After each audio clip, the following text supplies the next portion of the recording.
Thank you very much.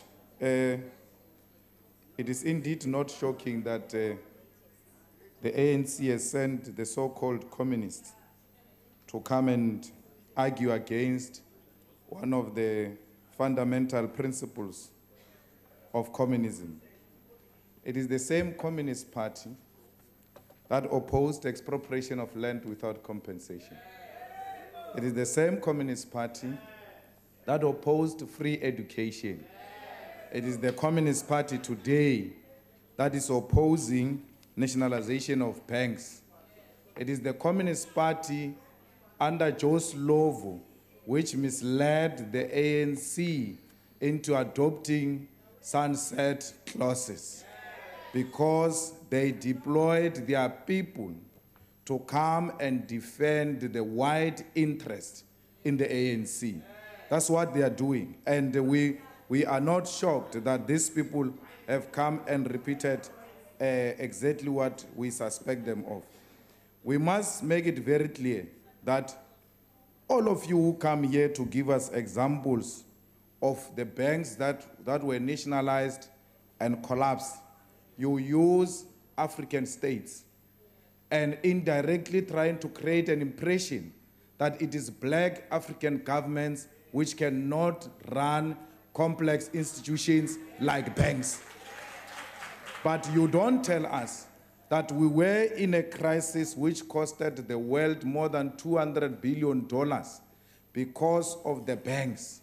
When we went into a recession, it was the banks, and those banks were not owned by the state. They were privately owned.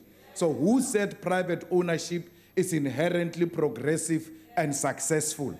There are many examples of private ownership which have failed in the banking sector. None of you gave example of those because they are white run and therefore white people can never be wrong.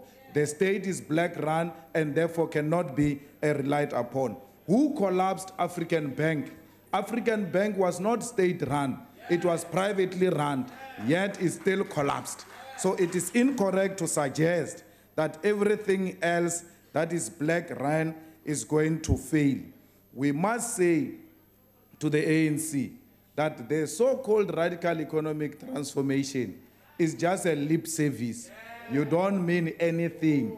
We agree entirely that to nationalize under you will be the most dangerous thing to do. But we bring these motions here to expose your inconsistency.